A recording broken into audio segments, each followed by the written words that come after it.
Welcome to the InterAgency Board podcast. The InterAgency Board can be found at interagencyboard.org. Fetter. Been a firefighter since '73. I'm a deputy fire chief at the Loveland Sims Fire Department, north of Cincinnati. Serve on the NFFF Board of Directors and serve on the IFC Safety and Health Board of Directors. Run a website, Firefighter Close Calls, and I appreciate you taking the time to have us on with you today. Thank you. Ian, would you like to go next? Yeah, Ian Emmons, not quite as much time in the fire service as Billy there, but about 2 decades. I serve with Billy on the SHS Board of Directors. I'm the chair for Safety, Health, and Survival for iChiefs. From Cincinnati, Dayton area, spent about 18 years, left Ohio as the Deputy Fire Chief of Operations just outside of Dayton, Ohio, and most recently served as the Deputy Chief of Operations for Sarasota County, Florida.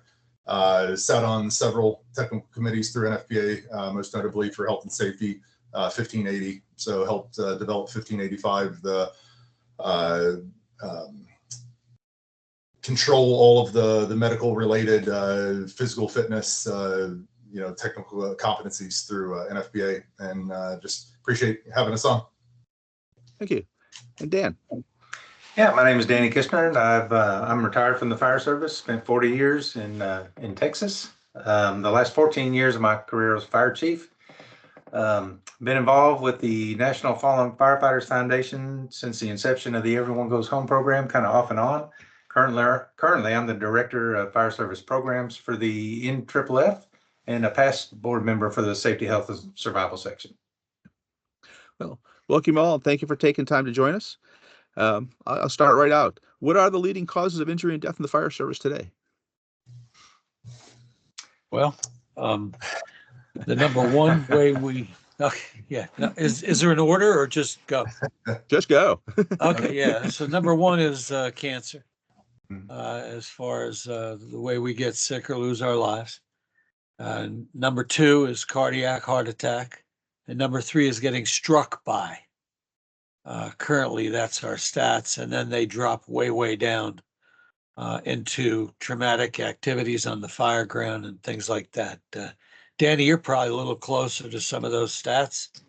What are your thoughts? Yeah, I was going to say I completely agree with what you're saying, Billy. And I would probably add, although there's no real good measure right now, is suicide or dying from our own hand and behavioral health. It's really not a good method out there right now to track how many firefighters are actually dying from their own hand. I think a lot of that is reporting mechanisms, and that volunteer firefighters' occupation is not listed as firefighter. Occupation is listed as whatever their vocation normally is. So I think we're missing a lot in that regard. And has this changed over the years? I mean, is cancer always been number one, or it's sliding, moving up and down? I'll jump in if you don't mind, Billy and Ian, on that.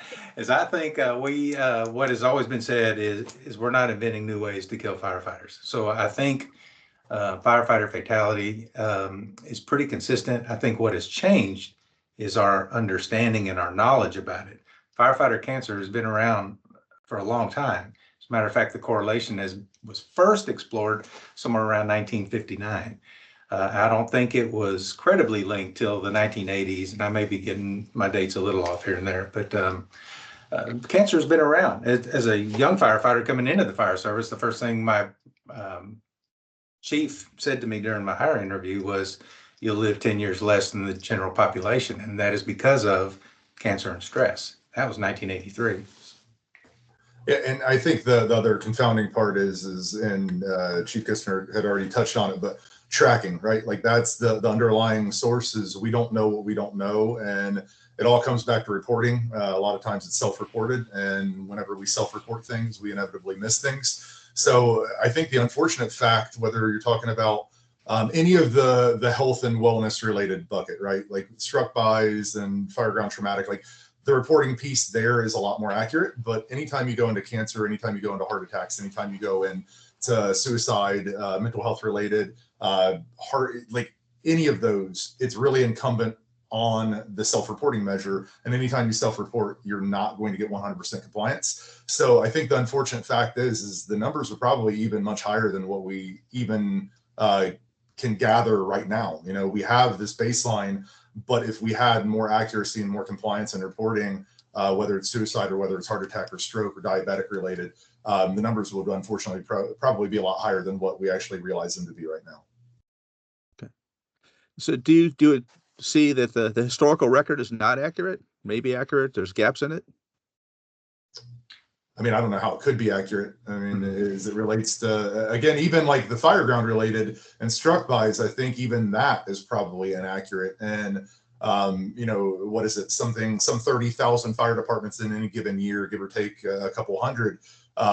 You know, you have the major metropolitan ones that have larger budgets and probably have a little bit more accuracy, but you have the rural areas that are volunteer based, and whether or not they know to report those things, or if it's something, maybe somebody gets clipped by a vehicle and they had some comorbidities that came along with it, they may write it off to a comorbidity issue rather than reporting it as a struck by. You know, again, I think the more contemporary we get, the more accurate the reporting is. But yeah, I don't see how the historical ledger could be accurate, just given some of the other issues that we've had with reporting. Yeah, at best it's fair. Even when we had the old incident reporting, even with nearest, I mean, there's always going to be departments that are just not participating. And there's no federal law making you do it, right? So getting our stats is at best fair. We are good at getting our stats specifically to line of duty death because of the process and the benefits. But I mean, I'm a cancer survivor, right? I don't know that there's any database that has that as me being a firefighter who had cancer. I may have, I've had a friend or two who've taken their lives, but I don't know that there's any database other than a personal one that one guy may track kind of thing. But, you know, on one hand, we want to hear federal regulation. On the other hand, we want nothing to do with it. So it really kind of creates a bit of an anomaly. I think there are requirements for certain reporting if you apply for federal grants. But again, that doesn't pull everybody in. And then look, you know, on the injury side, Dave, a firefighter gets hurt or has chest pains and goes to the doctor and they say, "What is your occupation?" "I'm a carpenter." They forgot to mention that it happened when they were as a volunteer firefighter. So the whole data thing is, it's a challenge.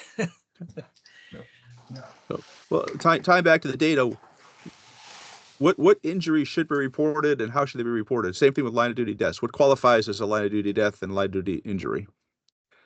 That's an interesting topic in and of itself, is I don't think there's agreement out there as to what a line of duty death actually is. The IAFF has a definition, the NFPA has a definition, USFA has a definition, and I think, if I'm not mistaken, Dr. Lori Moore Merrill tried to bring all the stakeholder groups together and try to come up with a single definition, but I don't think that was a successful effort. People went home after that meeting and they beat up their mothers for having it because it's such a tough issue. Well, In the rawest sense, I mean, in the rawest sense, RAWEST sense, a line of duty death is perceived the building came down around me. I got run over on the highway. But then a number of years ago, after a firefighter had a heart attack on the roof of a building in Georgia, we started recognizing, and this is, in my world, everything happened yesterday. This is probably 30 years ago now. A firefighter, I believe was in Clayton County, Georgia, I'm not positive, had chest pains and died the next day. Well, it didn't happen on the fireground, and that's where the Hometown Heroes program started, where we started recognizing that, hey, it may have been a day or so after, things like that. We've seen things like a junior firefighter riding his bicycle to the firehouse on a run and gets run over by a car. That's a line of duty death in some cases. I mean, it becomes, look, there were two firefighters who were found with drugs in their system in a commercial fire when they both died in the line of duty. And I happen to be involved in the discussion and the decision at the NFFF. How do we support this? Where do we go? And and both had drugs in their system. So are we honoring their death, or are they honoring the way they live and taking care of the family? My logic is we're honoring the way they lived and the fact that we want to take care of their family. But there are some hardcore people that we went nose to nose with saying if they had drugs on duty, they should not qualify. Again, I'll lead to Ian and Danny, who's right in the heart of it in these decisions that are sometimes very difficult to make. Well, and I'll just make a broad statement. I think that anytime the cart got ahead of the horse, in the sense that there are a lot of states that have different legislation that surrounds line of duty deaths and how they're defined, how they're honored, what kind of payouts and associated benefits come along with that. So without having a unified definition from the get-go, you have a bunch of different unilateral decisions that were made. So now to then reunify them, we may get to the point where we have a unified definition at some point in the future, but then that would also take all of the states then driving the legislation back to a unified definition. So I think that that's part of the uphill battle is if you have a line of duty death in Ohio, is it going to be a line of duty death in Kentucky? Is it going to be in Texas? Is it going to be in Maryland? And the answer, quite frankly, may be no. And that's a bad system in general. And we see that in a lot of other things, just something as simple as firefighter basic standards, and what's required to be a firefighter in Ohio is different hours than Kentucky, is different hours than Florida. And that's one of the downfalls of fire services. We all do the same thing. Fire is fire, whether it's in Florida or it's in Alaska, but all of the standards surrounding it, all the definitions somehow have become bifurcated based on the state. And that it makes it a much bigger task than simply coming together with a unified definition of what a line of duty death is. And I think it would be fair to say the National Fallen Firefighters Foundation, Victor Segnero always says mission first, and mission first, people always. And kind of alluding back to what Billy was saying, we're here to honor the firefighter. The firefighter sacrificed their life for their community in service.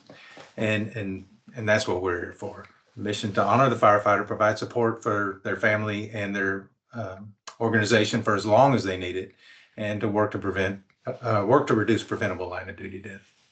Okay. Where do you see the responder health and safety going in the next 5 to 10 years? I know it's becoming more of an issue in the fire service, but where do you see it moving forward from?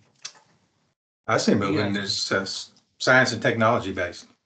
Evidence-based, technology-based. There has been some whirlwind developments in technology that make the firefighter's job a lot safer, improving their survivability, quality of life in the long run. And it's pretty exciting attending an IFC TSI conference to see what developments are out there. It's really pretty exciting.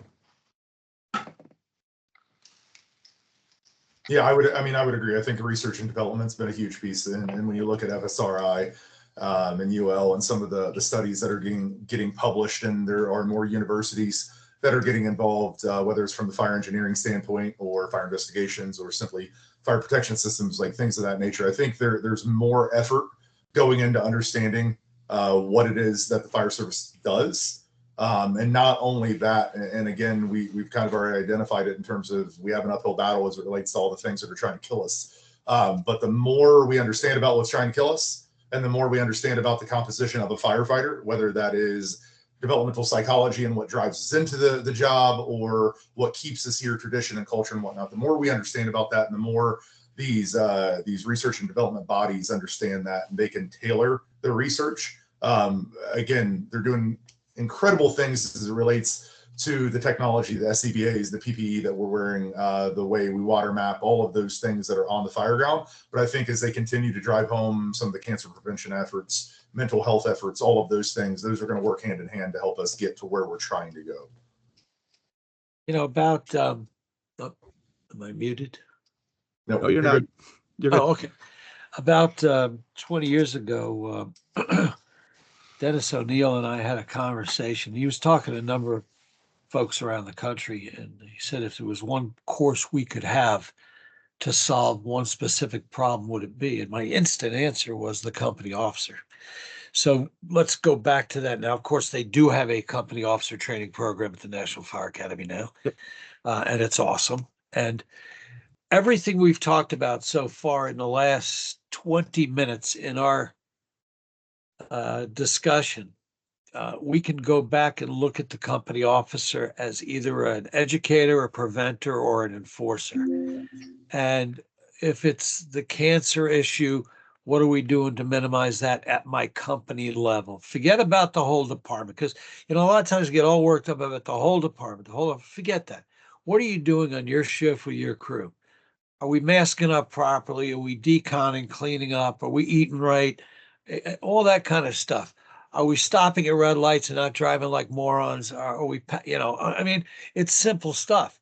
So I would argue with any fire chief that really what keeps them up, whatever the issue is, other than City Hall, can be dealt with and managed by a well-trained and competent company officer. We're starting to see, and there's no data, this is me seeing. I don't know, I want to promote up. I see what the lieutenant goes through. I don't know that I want to do that. If I promote up, I make less overtime. Okay. So it's kind of challenging. But regardless, let's say you do have an opportunity to promote some of your members. The organization has a responsibility, just like we're going to make sure you're an EMT, just like we make sure that you got your whatever certification. What are you doing to train your company officers? In our area, we have a collaborative of about 8 or 9 different fire departments, and every quarter we have a leadership training program for them.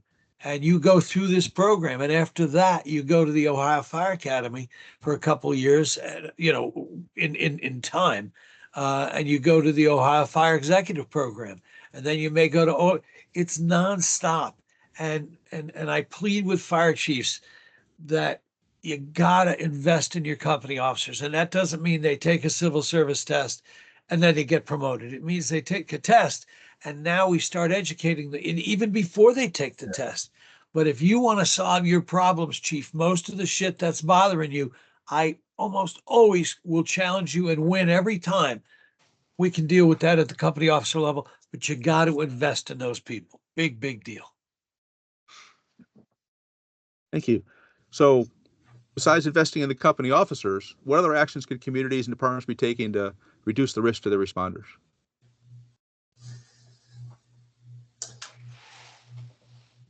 So I'll kick that one off. Community engagement, I think, is one. There needs to be a holistic approach.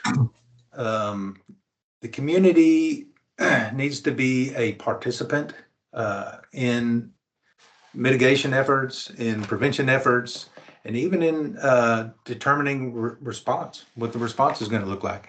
But more so than just sitting there and understanding, okay, it takes 17 firefighters, XYZ. They need to understand what a firefighter has to deal with. They need to understand the complexity of the decisions that a firefighter has to make on an emergency response. And only when they truly understand all the nuances, everything that goes on, can they really appreciate and help and offer creative suggestions, become part of the solution instead of just a bystander. And I think to kind of piggyback off of that in terms of the holistic understanding, I think, it's almost been kind of like counterintuitive in the fact that the fire service itself has acknowledged lately, the past decade, if you will, that we're more than fire departments. But I think inversely, a lot of times we fail to figure out if the community views this. Of course, they're calling us for everything, whether it's a fire or an emergency medical issue, or their light is flickering and they don't know who else to call. Any of the things that fall under the umbrella, if 911 dispatch receives it and they don't know who to send, they send the fire department. But I think it's incumbent upon the fire service to make the community understand all of the different facets and capacities that the fire department works under, whether that's CRR programs, right? So a lot of times CRR seems pretty narrow track, but in reality, it's a huge umbrella where a lot of things, far more than just fire inspections and fire investigations, if those even fall under CRR activities, making them understand the types of resources that are available within their fire department. Because I think to Chief Kistner's point, like that can help us educate them, right? So the more they understand about the fact that we don't just respond to fires and we don't just respond. We've all been on the receiving end of a phone call. Why was the fire engine why was 7 fire engines at the grocery store? It's like, well, because you have 7 fire stations in your community, and that's the closest grocery store. Making them understand that those individuals are there for much longer, and they're doing things that are outside of simply responding to a fire alarm and or responding to emergency medical. They may be going out and smoke detector drives. They may be going out and doing public education in the school. All of those different capacities that the fire service and the fire department for any local jurisdiction, operates. It's part of our job to make the community understand what those things are, because if we aren't filling a particular void, that's that key stakeholder engagement that gives us that feedback that they need something from us. And then that also bridges the gap that when we as the fire service need things, we can go back to the community and say, hey, look at all the great things that we're doing for the community. We do need a budget increase to put more fire, equipment on, or get battery powered because we've had a rash of back injury or whatever it may be. Insert need here. That gives us that rapport with the community, that they don't just view us as they already have that many people. Why do they need more money? Well, they need more money because they're doing far more than emergency medical response and fire alarm response.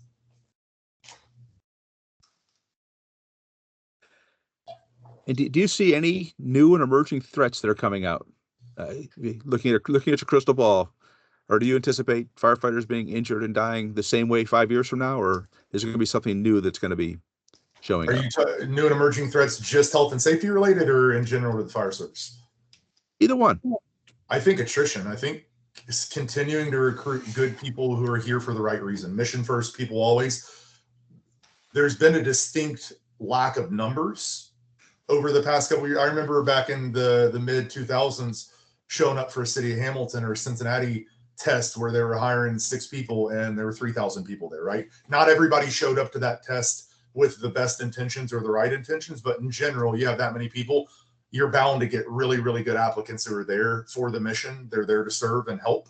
But as those numbers dwindle, the proportions are probably relatively the same. So now instead of 3,000 people showing up, you got 30 people showing up, or you're having to push a test to another month because you didn't have enough applicants to fill the open spots, right? So I think the biggest factor, and it kind of plays back into health and safety as well, but it's the recruitment measure, getting the right people in, because I love seeing it. I love hearing about it.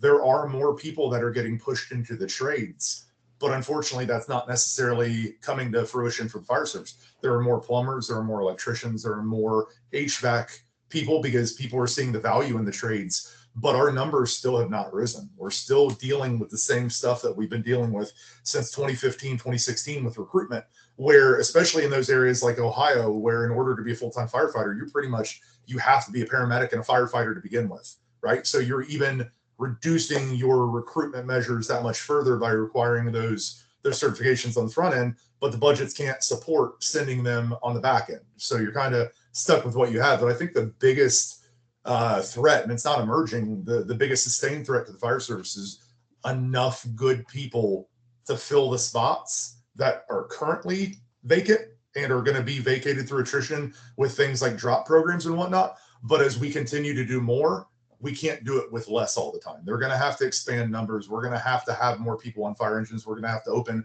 new stations and new companies because the communities are growing. And if we already can't fill the seats with good qualified individuals who are good human beings, how are we going to do that now when we open 3 more community fire stations and you need to bring on 16 more people?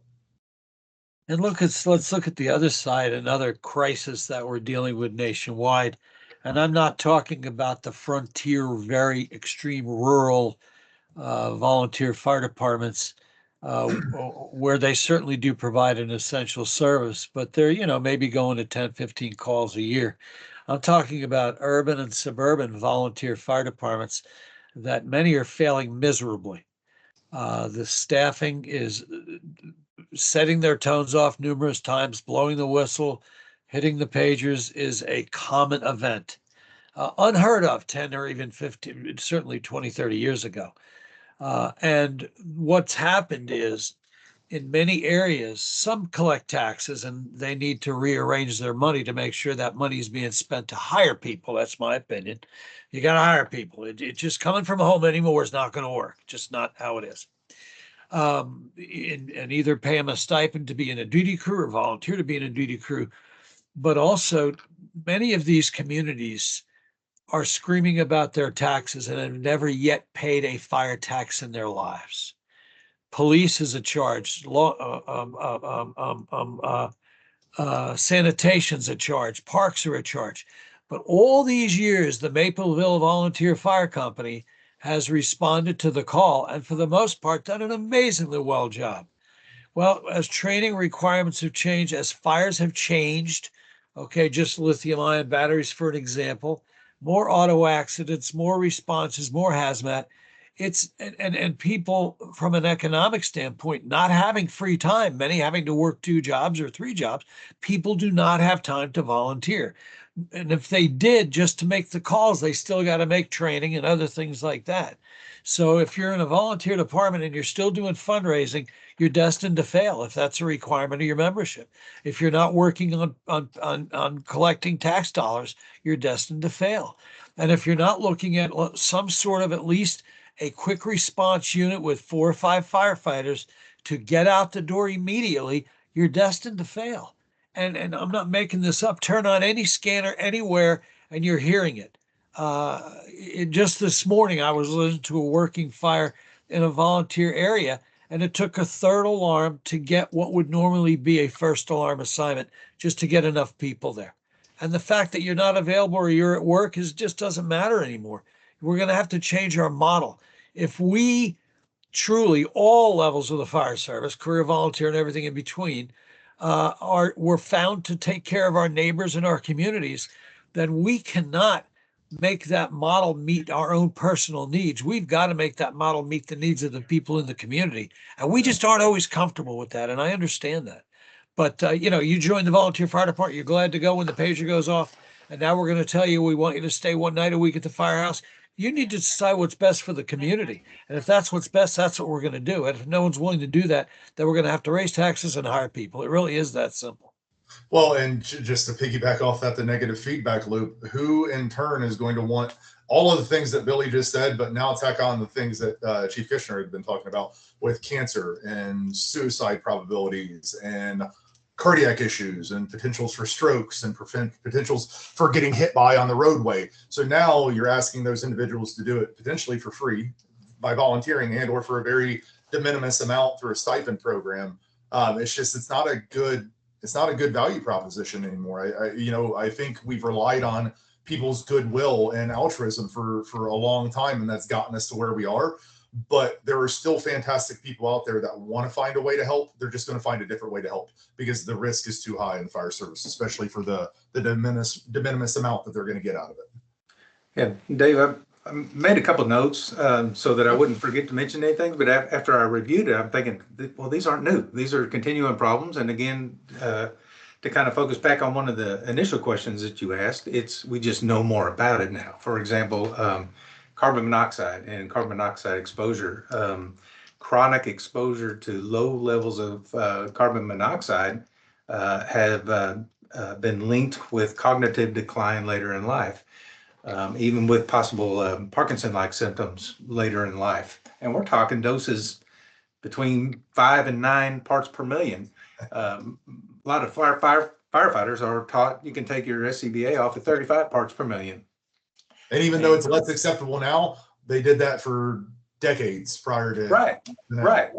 Yeah, and I was one of that genre where we thought, okay, look, we got a great tool now. We can take it off at 35 parts per million and totally disregard any other gases that might be out there. But so that was one issue, but that's not new. That's just we know more about it now.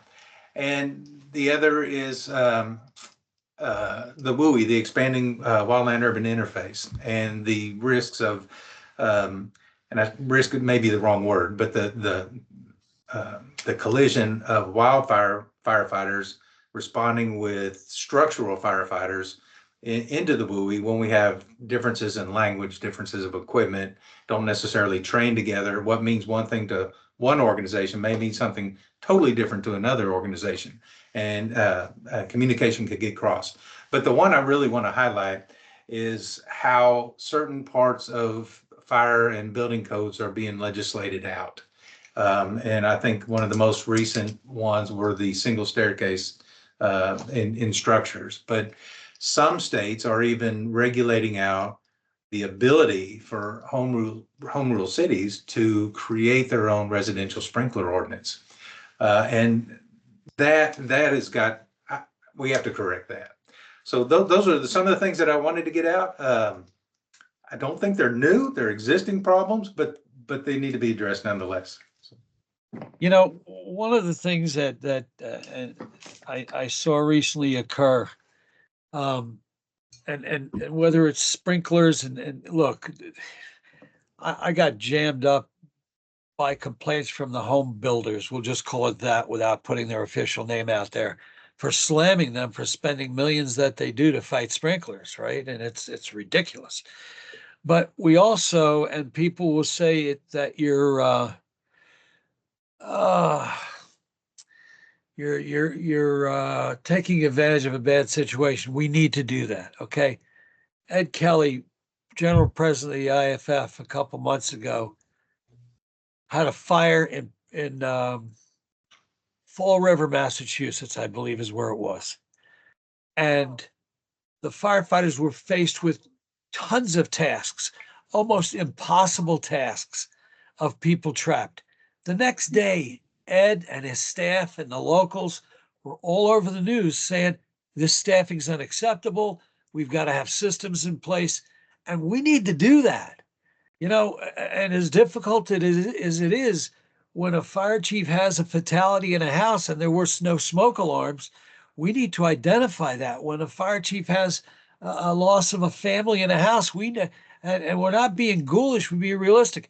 You can say all you want about the lobbying, but if you don't move fast on stuff today, it gets layered and it's lost in the news. Okay.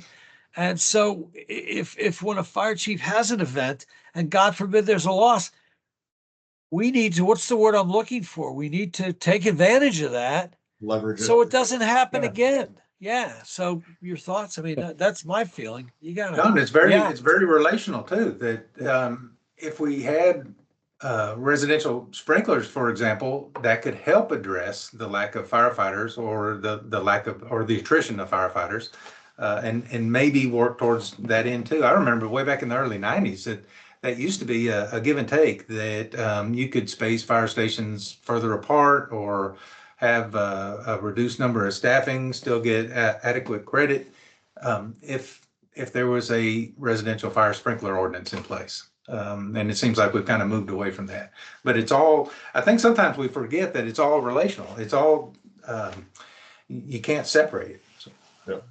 Yeah, I think in the CRR world, they call that creating a sense of urgency. It's one of the first steps of moving forward.